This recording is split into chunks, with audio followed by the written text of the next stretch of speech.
Hey everybody, welcome back to our Mindset and Motivation Monday here on the Cabral Concept. So glad you could join me here today. Excited to get into today's topic, which is going to be 5 daily habits that I personally believe will fix the majority of your problems in life. And I know that sounds like a tall order to fulfill, but hear me out. These are things that I have seen proven not only to work in my own life, but the lives of thousands of other people inside of my practice. And that includes family, friends as well. So one of the big things that we need to look at overall when we're talking about problems in general, it's important to say is like, well, how does something even develop as a problem? We have to understand that a problem comes from a certain lack that we feel in life. So let's just go over a few examples. So you might have a problem with your finances, or a problem with your job, or a problem with your career, right? So that problem exists outside of you because you lack something in order to bring that into your life. So for example, if you had a job that paid you twice as much money, well, that might satisfy your financial-based issue, right? That lack-based issue in your life. Or your job doesn't provide the job satisfaction that you wish it did. So you're lacking satisfaction in your job. Another one is body transformation. People want to lose weight to achieve their ideal body weight, or they want to gain weight, put on muscle, something in order to achieve, again, whatever their ideal is, their lack of what they have right now for their body. We see this all the time in wellness-based protocols. We're helping people with autoimmune issues, with migraines, with skin issues, with infertility, with hormones, you name it, right? So there's a lack of what they want. The lack of what they want might be, sure, they might want rebalanced hormones, but really that's not the lack that they have. The lack that they have, that they feel, is the inability to conceive, or don't have the energy that they want, or the clear thinking, the libido, the energy, the drive, the ambition overall in life. That is maybe what they're lacking. Or they have psoriasis, they have eczema, they have a child with food-based sensitivities, right? So there's a lack that they don't have in their life, and that's the problem, right? So again, I'm just trying to reinforce there's always this lack which creates the problem. Relationships, well, you lack the intimacy that you want. You lack the caring, the love, whatever it is that you're looking for. That's a lack. And the last one I typically say is a lot of people lack meaning in their life. And that's not meaning from their work or from whatever it is. It's overall meaning. It's overall connectedness. It's a form of or looking for some type of spirituality in their life. And so when we discover what it is, and it's very important because a lot of people don't even know that there's a specific lack, right? They're just unhappy in life. They may be complaining in life. I'm sure we all know people like this. I'm sure maybe even a little part of us is that same exact way. But a lot of times it's because we haven't yet figured out exactly what that lack is. Meaning, like, there has to be a level of self-awareness. I always tell people, when the self-awareness is there, then the problem is actually fairly easy to fix. And we're going to go through those problem solvers today. But it first starts with just self-awareness. Like, okay, let's look at what there is a lack of. And it's not difficult to find. It's, what are you upset about? What are you typically complaining about? What do you feel you want more of? Well, the lack is essentially that thing, right? You want more love in a relationship. You want more caring, more understanding. Like whatever that lack is, that's what you're looking for. In terms of body transformation, well, again, you're just looking at it as like, you want to be 50 pounds less, or maybe you want to be 50 pounds more. Like, you just look at that specific thing. And then also the why behind it. Well, if I was this, I would maybe have more energy. I'd feel better about myself. Like whatever that thing is, you want to look at that. You always want to peel back the onion. So this is important as we're looking at this, because it is not for me or anyone else to tell you what your goals are. I mean, that's really important. Like if you ever share a goal with someone, and I think you do have to be careful about that. I've done podcasts on that as well. But you want to understand that it's not their goal. So they can accept it or not accept it, but if it's important to you, well, it's important, right? I mean, you get to decide what's important to you in life. It is your life. It's not anybody else's. Once you are no longer a child, you're 22 years old, and we'll maybe even take it up to 25 years old. Like you've had a little bit of worldly experience. Your life is your life. And there has to be a certain level of autonomy in your life, not all of it. I mean, you have relationships, you've got friends, you've got family, you've got work, you've got responsibilities. I understand that. But there has to be a certain level of autonomy in life where you get to decide a little bit about what your life is going to be all about. And that is where we get to then choose a lot of these big ones. Maybe it is career, maybe it is body, it's wellness, it's spirituality, it's relationships, something around there, right? We get to have a little bit of control around that. Well, what I say to you is this, is that when we're talking about goal setting, which is essentially making up, like creating that, getting rid of that lack in life, all right? So we've discovered the problem is this, all right? So that's what we're talking about, fixing the problems, right? So we discovered the problem. Well, now our goal is to have essentially the opposite of that. Not enough, or just not in the relationship that you want. Okay, well, the opposite is then being in a relationship that you want. Being 50 pounds overweight, well, the opposite then is getting to your goal weight, right? Having an autoimmune issue, then the goal is to be healthy, right? Not to have an autoimmune issue. That's not the goal. The goal is actually to be healthy. So we have to set that. So as I'm taking you through these 5 daily habits today, we have to understand is that we have to get just crystal clear on what it is that we want. And the way that you get crystal clear is you discover these are the things that I'm upset about the majority of the time. And you'll realize that it's only a couple things. And when you realize that, that should actually be a sigh of relief. Because when you realize that there's only a few things that you were truly upset about, and then all the other things revolve around those 1 or 2 things, that if you fix the 1 or 2 things, everything else in your life gets infinitely better. That means your level of happiness goes from maybe like a 6 every day to a 8 to 9 every single day. Because you fixed just the 1 or 2 things which fixed everything else in life. So you really do have to understand that you need to figure out and just be self-aware enough to say, this is what I'm upset about. Now, the big thing is this. Most people, not most people, some people will take it that far. Some people will decide to say, okay, these are things I'm most upset about. I'm not happy that I wake up every day with low energy, brain fog, and just stressed overall because I'm just irritable, low mood, all these different things. If I fix that, then I think my relationships would be better. I'd probably have more energy and maybe I'd put a little bit more into my career. And if I had more energy, I'd probably want to go to the gym and eat a little bit better. So we can see like, yeah, they want to eat better. They want to go to the gym. They want to lose a little bit of weight. They want to have better relationships, like all these things. But for them, it stems from they wake up exhausted every morning. So what do we need to do? Do we need to work on relationships right now? Do we need to work on, go to the gym or whatever it is? Maybe, maybe not. But we know that the one domino that if we get that right of getting more energy will then enable them to be better in all of those areas of their life. So that's what I talk about, the snowball effect or the domino effect, is that look for the big mover, the big driver, which is holding you back because you know what it is better than anybody else. Whatever's holding you back from achieving your goals, from making up for or getting rid of that lack in your life. There is something there, all right? So we're going to start off these top 5 right now. And I want to share with you this, that there is always a way to do this. So again, like there's always a way to do it. It may take a little journaling. It may take a little time. Take a week, take it 2 weeks, but start to work through it every day. Not sometimes, start to work through this. And let me go over them right now. So first things first, we're getting crystal clear on what that lack is. And then we're setting a goal of the opposite of that. So let's just stick again. Someone says, my relationships aren't there. I'm always irritable. I'm just not in the mood. I don't necessarily want to talk. I'm tired. The other thing is like, okay, I don't even want to go out at night. I have low libido, like all of these things. And that's why the relationship's not working. Okay, got it. So what does that mainly stem from? They're tired. They're irritable. They're run down. They're burned out. Okay. The other one is, well, they stop going to the gym. They start eating so well. Now they're not so happy about how their body looks or, the level of muscle tone or the energy or the endurance they have or whatever it might be, right? So, okay, they don't like that part. And overall, they feel like they're aging at a bit more of a rapid rate. So they're not happy about that. Okay. And so then they have less ambition. They have less drive. Again, we can see how this affects basically every area of our life. So what do? Well, we go to, why do you have such low energy, right? And again, the person doesn't know why. That's okay. You don't have to know why yet. You just have to know what that domino is. So the domino in this case for this person is they have low energy, which leads them to be lower mood, irritable, no ambition, no drive, no libido, just don't want to do anything because they're exhausted.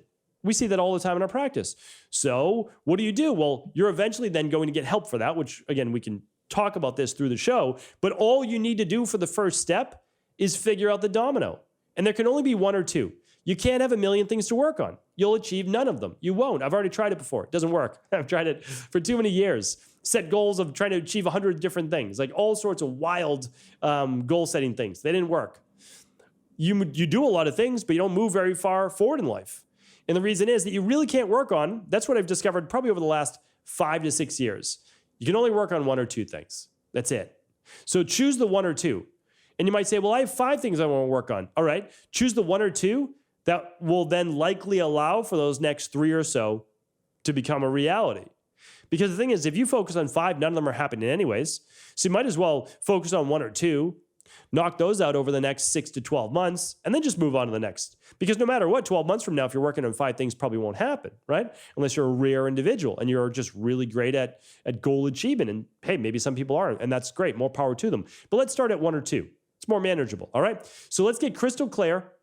Focus on the 1 or 2 dominoes that make everything in life better, all right? So that's what we need to do. That's step number 1. It's not difficult, right? Just takes a little time, a little self-awareness. Work on it. I know that you can achieve that part. Now, number 2 is this. Take those 1 or 2 goals, right? In this case, achieving energy. That's it, getting energy back.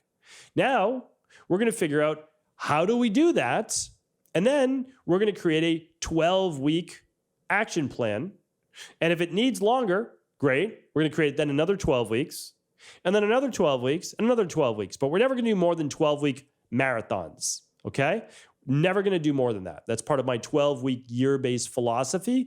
I'll try to link up one of those shows here today at 2313, stephencabral.com/2313 for the big 3 takeaways today and all the show note links. So here's the thing. Okay, so you then need to see an integrative health practitioner, your local naturopathic doctor, someone that is going to be able to share with you why you have low energy, because you don't know, right? And that's okay, right? There's a lot of things that I don't know, and I just go to the person who knows. Honestly, that's what I figured out in life is the easiest way to do it. Why? I've spent 25 years doing what I do. I can answer people's questions pretty easily. It's because I've done this a long time. 10 to 12 hour days, 5+ days a week for 20+ years leads to just a lot of experience, seeing a lot of people, all that. Well, there are people in every field that have that experience. So I don't need to learn a brand new field. I don't. Like if that's not of an interest to mine, I don't need to learn those things. Like I can ask someone, how do I do this better? And they'll just take the 25 years of knowledge and they will just condense it, be like, that's how you do it. I'm like, oh, that makes sense. And again, so that's your way to do it. Now, again, you might say, well, I can't work with a coach. Totally understand. But there are also a lot of books for $20 or less that you can purchase, and you can follow also the protocols in one of those books. So I'm not going to go over that today, but you're going to do something, and it's going to be set up over a 12-week based plan. That's the goal. That's the idea. That's what you want to do. All right. So you're going to set it up, and that's what's going to happen.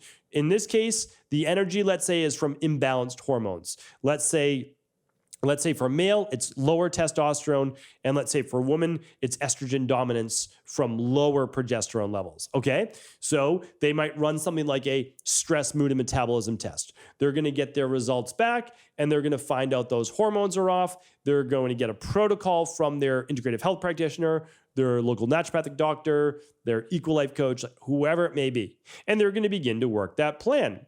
Then they might retest after 12 weeks or so, starting to feel better. Okay, we good. Okay, we're going to start to change this, and just continue to improve, right? So they're going to follow a plan. But no matter what, you're going to get a plan from a book, an online course, a coach, a doctor, a guru, whoever it is, right? So that's what you're going to do. Crystallize the plan or crystallize the need, find someone with the plan. You're going to model success. Life is way too short to figure everything else on your own. It really is. Honestly, that's what I've realized. Like people are just trying to become experts in things overnight because they read, an article. And I just say to people, listen, your life is busy enough. It really is. Like you're going to be exhausted just trying to learn all the things, and there's going to be so much contradicting evidence from one side or the other. You just need to stick to a plan and follow it through. So the third one is this. Every single day begins the night before. It really does. If you wake up without a plan for the day, as they say, you're planning to fail. You really are. You can't just rely on willpower. I just did a show on that. You can't wake up and be like, oh, now I'm going to plan my day. Because again, if you're like this person with no energy or a super busy life, they've got a family, they've got a lot going on, they've got a lot of demands, you wake up, you're already pulled in a million different directions and you're tired. You don't have the ability to do that. You're going to plan your day the night before. And ideally, you'll follow my podcast that I did on throwing out your to-do list. We'll try to link that up one today, that show up today as well at 2313. StephenCabral.com/2313. Do this. Throw out your to-do list. I mean, the most important thing is that you do not rely on a to-do list. You literally want to look at a schedule instead, and I take you through all of that. So you have to plan your day the night before. It is a game-changing decision you can make, and it will allow you then to actually implement the actions that you need to take based on that 12-week plan. All right, step number 4 is this. Whatever that goal is, like literally whatever the goal is, to improve your career, improve your relationship, to improve your body, improve your health, or improve your spirituality. No matter what it is, you're going to work on it first thing in the morning. It's another thing that I've discovered. You can't wait until the end of the day. You've got family, you've got work, you've got friends, you've got a lot of demands, and then you get tired by the end of the day. If it's important to you, you'll carve out time in the beginning of the day. So then, of course, there's always a rebuttal. But I don't have time in the morning. I have to get my kids ready. I've got to get to work. I have this, that, or the other thing. I get it. I mean, I totally understand. It is challenging. But here's the thing. Are your goals worth achieving? If they are, then we need to make the time, right? So what do? Well, we have to then shave off a little time the night before so you can wake up a little bit earlier. I'm not asking you to get less sleep. I'm just asking you to go to bed a little bit earlier, wake up a little bit earlier. And the reason is that whatever that goal is, we need to work on it first thing in the morning. If it's a wellness plan, okay, no problem. We're going to get our meals prepared for the day. We might get in a walk earlier in the morning. We might listen to some meditation. Whatever it is that your book, course, or practitioner laid out for you in terms of a wellness-based plan, you're doing a lot of that front-loaded in the morning. Why? You have to get it in. You have to get those things in. If your blood glucose levels are high, you're going for your walk, you're doing some fasted cardio, you're doing something, right? You're planning your meals, you're making your smoothie for the day. Like you're literally doing whatever it is that you need to do in order to move that wellness goal forward. If you're trying to advance your career, you might be studying something. You might be taking a certificate-based course. You might be working on a project. You might be moonlighting on the side. Like I don't know what it is you're doing, but you're getting it done in the morning. It doesn't have to be the only time you work on it, but the thing is, if you work on it first thing in the day, it will be on your mind the rest of the day, and that's a good thing because you want your mind on your most important goal the majority of your day. I want to repeat that one more time. You want your mind on your goal, your most important goal, the majority of your day. And that is because the things that we focus on the most get worked on the most, and they typically are achieved. And that's because, as they say, what gets measured also is motivating in order to get done, right? It's just like, that's just the way that it is. If you are constantly assessing, am I working towards my goal? Hey, I'm working on my goal. It's also satisfying. You're doing something to move forward every single day. And if you start your day that way, I'm telling you right now, you're going to get the other snowball effect where you will continue to work on that through the day. The last one is this. This is so important, is that you celebrate the small wins along the way. So if you have to lose 50 pounds, celebrate every 5-pound weight loss. Every single 5-pound weight loss. First week, down 5 pounds. 2 more weeks, down another 5 pounds. Celebrate those wins along the way. And the reason is that celebrating, rewarding is telling your mind and nervous system you did good. Do more of that, more celebrations will come. It's literally hardwired into our brain anyways for a reward dopamine-based system. You may as well take advantage of that. So don't always be frustrated that, oh, I should have lost 6 pounds, but I only lost 5. Celebrate the 5. You did great. Are you moving forward towards your goals? Then you did something. Celebrate that. Give gratitude that you are on your way. Trust me when I tell you this, that as they say, it's about the journey anyway. The journey to losing 50 pounds, the journey to gaining 50 pounds, the journey to a new career, to a new body, to new health, to new spirituality, to a new relationship. Literally, you will look back as that was amazing. It was hard work. It was challenging, but you had to change inside of you in order to achieve something that you never had. And by doing that, that is where the satisfaction comes from. Sure, you might like gaining 50 pounds, losing 50 pounds, getting that energy back. I have no doubt that you will. You will. You'll very much enjoy that. But guess what? As the type of person that you are becoming, you'll say, wow, if I did that, maybe I can do this as well. And you're going to set that next goal. And guess what? You'll be on your next journey. There's nothing wrong with that either. There's nothing wrong with being a human being, right? Continuing to up-level their life, but just make sure that you do take some time to celebrate all of your hard work, all of the goals that you've achieved and that you will achieve in the future, and that you're enjoying the process along the way, so that you can be a little bit kinder with yourself, a little bit gentler with yourself, and just understand that everybody has struggles. They might not have them in the same exact area that you do, but they do struggle. So this is simply one way that you can work every single day on the one or two most important things in your life, that as you begin to work on those right away, you'll become infinitely happier. You will. Once you know that you've set down a path of growth, of opportunity, and reaching your potential, you really will be infinitely happier. So hopefully this was helpful. Thank you so much, as always, for tuning into the show. Do feel free to share this show with anyone you believe it could serve.